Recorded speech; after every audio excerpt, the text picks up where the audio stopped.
Welcome everybody, Unstoppable Sletzy is here with some Age of Empires 3 Definitive Edition casted game content for you. So today we're doing 1 versus 1 Supremacy. We got Eliyah with the Germans against Warjkach as the Maltese. One of my favorite civilizations in DE. So before we get started with these really fun civs, let's take a look at the map and see how that's going to affect the gameplay exactly. So, I really like this map. The cool thing about this map is you got this nice little trade route. It's a little bit of a circle with like little bumps and stuff in it, and it goes around in sort of like a spinular motion between these 4 trading posts. The more of these you can grab, I think in general tells you who is generally going to win the game. Another big part of this map too, which I always see is pretty significant, is this sort of like this little cliffside here, right? I see a lot of people put like their war huts and their towers and stuff up here and then near the mine. Can be a really useful part geographically. And then in terms of hunts, you have to usually travel out a little bit once these sort of hunts disappear to get more food. So let's see how this map goes exactly. I'm definitely looking forward to some Malta gameplay today. So Malta is a very fun civilization in DE. They have a lot of inspiration from the campaigns, from a lot of their stuff like the gunpowder cache, the fixed guns, all that wonderful stuff.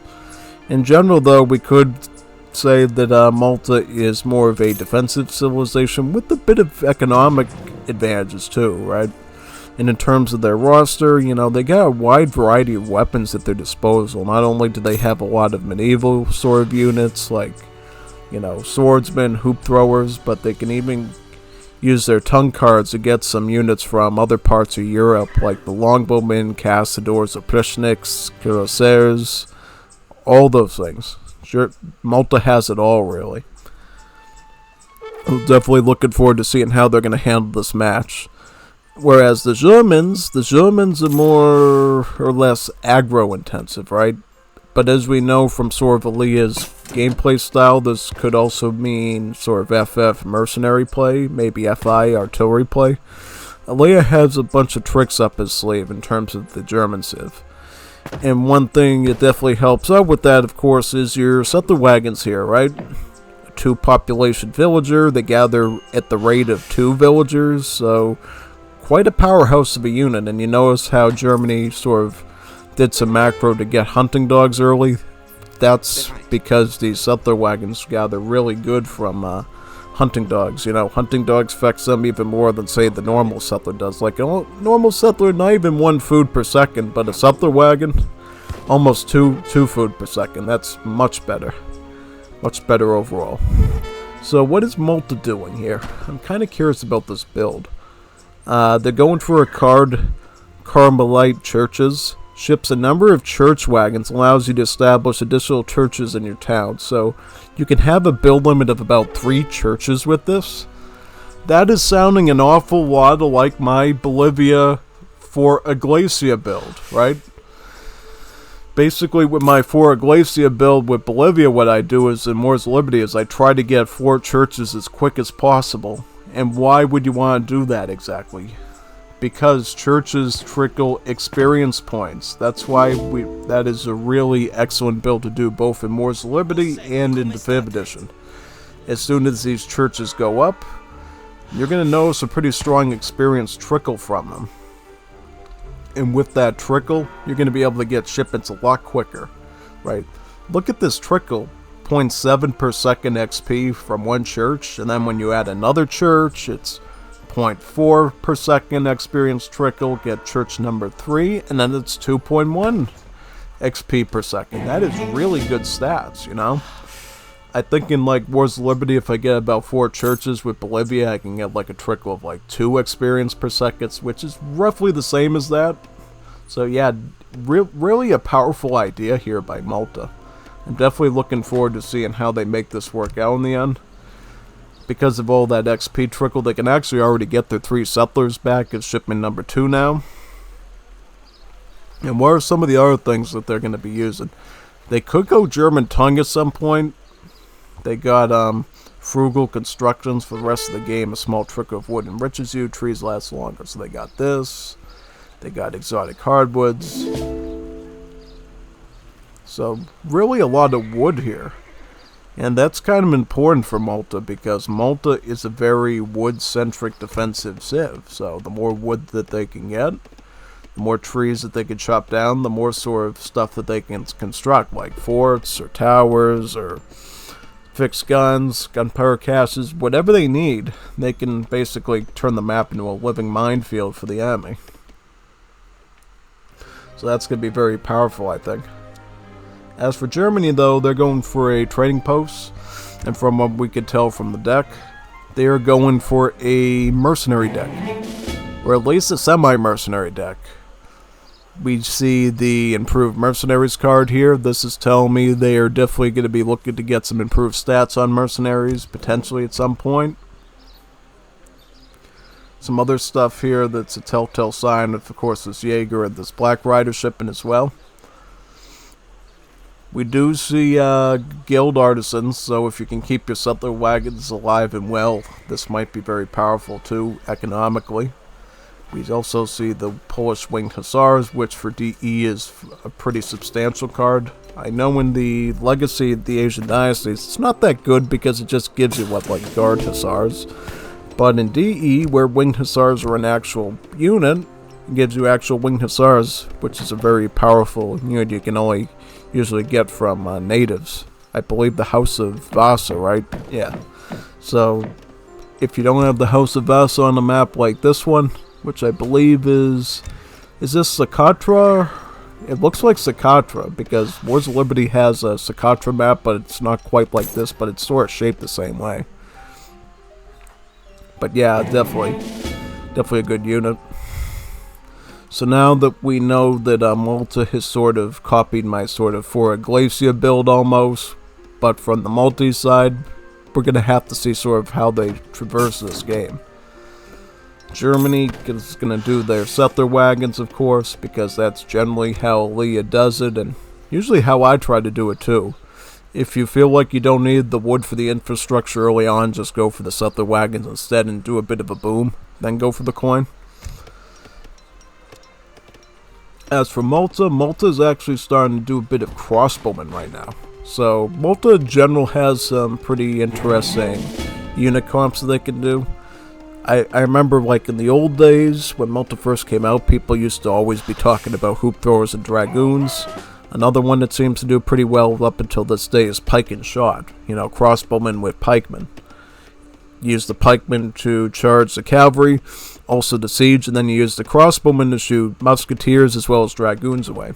The only problem, of course, is strong skirms like the Jaegers of Germany. That could cause a problem for you. But not a lot of things that could hurt you too much. Oh yeah, artillery. You gotta be careful of artillery.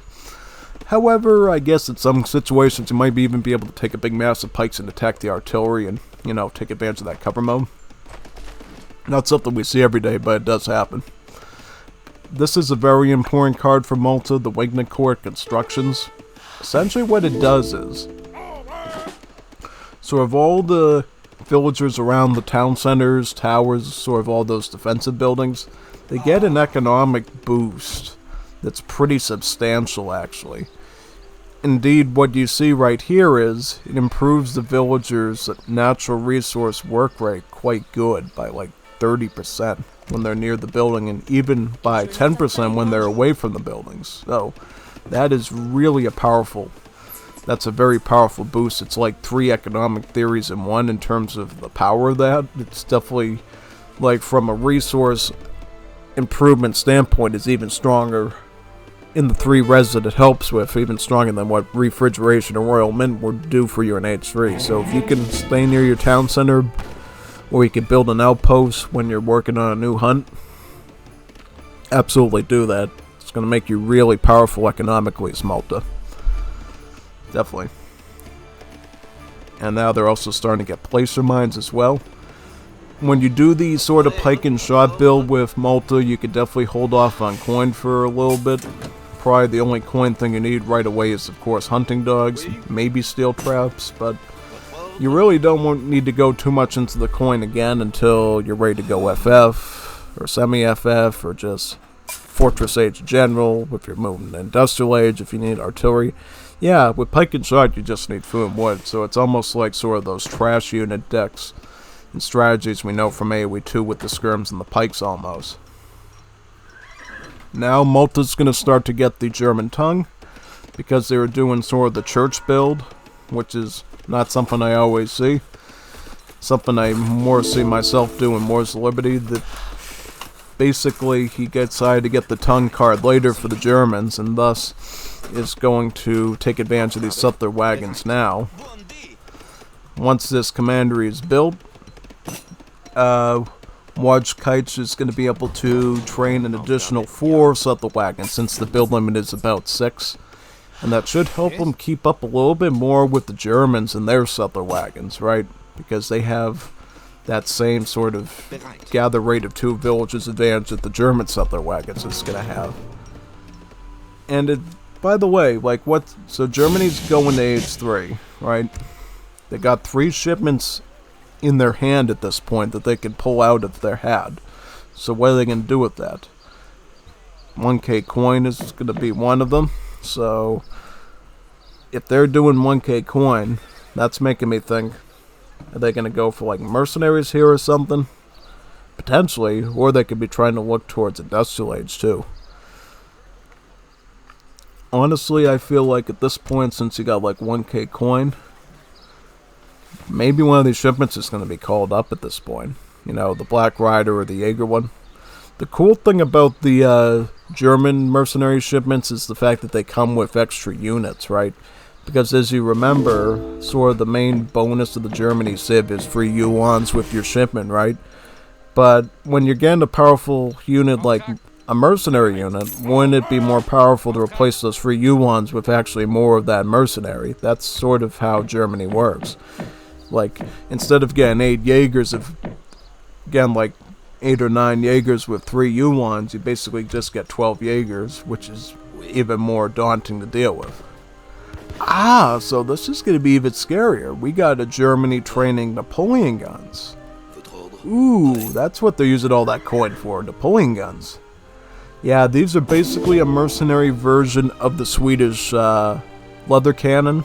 So it's a very low pop artillery. It's normally 3 population to field them, but with the mercenary tag, it bumps up to 4 population. Not bad, honestly. You can like stack a lot of these up, provided you have the coin, of course, since they are expensive. But it's definitely with the mercenary, improved mercenary, statistically they're going to gain a 15% boost to their stats. Overall, quite effective. We're going to see here Malta versus the Napoleon guns, who's going to be on top of this, basically. But however, it does look like Malta is also going to be going for Fortress Age. What are they going to be going for politician-wise? Bishop? We see a lot of bishops, you know? I mean, you may as well. You got like 3 churches, so why not get another bishop to go into one of these churches? Why not? But anyways, basically what bishop does is gives you another covered wagon so you can build a town center with it. I think that's actually what Germany did as well, because I saw them move the town center over here with the covered wagon, so they did that as well. It's such a really good age-up option. Covered wagon gives you so many options, really, because not only does it give you another queue of villagers that you can boom with, you can decide really easily with that covered wagon how fast it is, where you want it to go on the map. You could put it right near the cliffside here, you know, big signature part of this map. You could put it next to your enemy's base over here. You could throw it over here. You could put it anywhere. Covered wagons are really nice, flexible tools to work with, right? And the best part of covered wagon cards is, should you get those, they usually increase the build limit of your town centers too in DE. So that's even a better option, really. So what's the gist of this? We've got a Germany going for U1s and Napoleon guns, is that right? Yeah, that looks about to be the case. I would get veteran U1s before I attack, though. Try to at least get the veteran U1s going. You could definitely use a little bit more improved stats on these, I think. The problem with U1s is it's a low HP cavalry.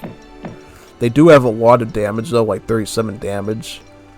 However, I feel like you want them to be a little bit more tankier, right? You want to get that veteran upgrade so they can at least withstand a couple more shots from these crossbowmen, though. Yeah, most likely. Also getting the Gunner's Quadrant. A very interesting technology. Basically what it does, which you can't really see from this view, but maybe if I do this, is essentially gives your cannons more line of sight. Yeah.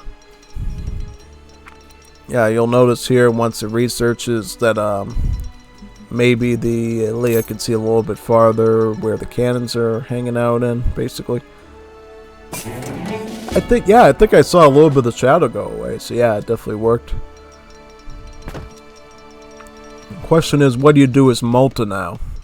You know, you got a bit of army already in the form of archers at this point. Maybe get some pikemen if needed. What's going to be like the final build, though? Because at some point, Eliyah is going to attack you with all of these Napoleon guns and Uhlans. So you're going to need sort of an answer to that. What do they have up their sleeve at this point to deal with that? I mean, you could go with steel bolts to get your crossbowmen's range up. Also improves their multipliers as well. Looks like they got Vitoriosa. Makes settlers and town centers significantly cheaper. So they're definitely going to be getting more than 2 town centers here. Oh, fixed guns. Alright, so yeah, this is where the turtling aspect of Malta comes in. And best part of all is you can build these things with just your explorer, so you don't have to waste your villagers gathering time to actually do this work. You just use the explorer to build a fixed gun. And you got yourself a pretty deadly defense. Yeah. These fixed guns do exactly what they do in the campaigns. They're long range and they just blow up a lot of units. They have a really good splash, they do a lot of damage. It's really hard to take these things out. The only sort of things you can try to do is, since it has the artillery tag, you can try to fight it with like culverins, that type of unit. Maybe some Lakota style units. Another thing you can do is try to get underneath the fixed gun, because as you can see it's on a raised platform here. That means it can't attack things right underneath it, right? It has to be stuff that's off into the distance. So if you can run right underneath these sort of stone walls around the fixed gun, you can avoid getting fired upon by it, essentially. Again, a fort wagon here. Malta's going to probably try to put within the walls, I would think. Yeah, put it right here. This area needs to be protected a little bit. So now Malta's going to have to start thinking about units. They got the defenses down, but what are they going to do for units? I see they got a lot of, yeah, look at all this food and wood they got here. All this floating food and wood. That needs to go into, like, crossbowmen, or, yeah, they're going to make crossbowmen with these. They technically should have already been making them. However, you know, things aren't always perfect in the world, right? Oh no, these fixed... Oh, this is bad. Look at these Napoleon guns just obliterating a fixed gun like it was nothing. Yeah, you kind of should have expected that, though. You know, that's why you need to scout for stuff. Like, even these, like... Even though they don't do a whole lot of damage, when you stack them up, though, that crush damage just crushes through the fixed gun. And what's veteran pikemen? I just don't know. I feel like Malta would have been in great shape if they just did a little bit of prep work here. Yeah, what a sad finish for Malta, you know? They had so much potential and they just sort of wasted it, I feel like, right? Like, yeah, like if you got some of these Order Hussars earlier, yeah, you'd be fine, man. You know, these are like Guard Hussars with a little bit of extra stats on them. These are really good. And yeah. It all came down to preparation, you know? Your build was beautiful at the start, but then you just didn't prepare for anything, right? You just sort of idled out like it was Sim City, and you didn't really train anything, and that ended up causing you to die pretty much, right? Like, seriously. Look at this guy. He's actually grabbing your silver mine even though there's a commandery right under... Look at this. This is confidence right here. This is Eliyah confidence 101. don't care that there's a tower shooting bullets at your civilians. Just grab the mine and you plump it into more Napoleon guns. Who cares? We're winning anyways, yeah. Now, this is an interesting one, you know? I was really fascinated by the build from Malta because it really emulated me. But as the match went on, it became kind of clear that Malta really wasn't, doing much with their advantages, right? For all the XP that they were doing, they just weren't playing army out. And I feel like that's what killed them in the end. Like, resource-wise, a little bit less than Germany. That subwagon economy of Germany with the guild artisans, which... Did they get the guild artisans in this game? No, they didn't. They didn't even reach industrial age yet. So this was just like 5 settler wagons with a bunch of villagers. So not a lot, They didn't quite hit their full potential. It probably would have been an even bigger difference if they did. But let's go back to the post game and just look at that again. All the coin. Well, yeah, they had like everybody on coin at this point. Probably with amalgamation research, just getting as much as they can to get the Napoleon guns. In terms of military, though, this is sort of the problem. You had more military, but you just didn't have them grouped. They weren't prepared. They just got slaughtered when they were coming out of the buildings. If you had this and then some in an army, this would have basically kept you going, and you would have beaten them. But because you made the units way too late, you were floating all that food and wood for nothing. You gave Germany an easy access to you with their special mercenary cannons, I would say if they had, 15, 20 order hussars, some pikes, some crossbowmen already there, maybe steel bolts on the crossbows. Yeah, you could have done something there, but that just didn't work out for you, sadly. Anyways, though, if you enjoy sort of multi-gameplays like this, hopefully we see more of this early church sort of build stuff in the future. Definitely check out the channel, And if you got games of it, send them my way, I always want to see gameplay, right? Like lots and lots of gameplay. So yeah, anyways, see you later. I'm going to be signing off now from this one. I look forward to doing some more casted games today if possible, so definitely check those out, depending on when I can get them. See you later.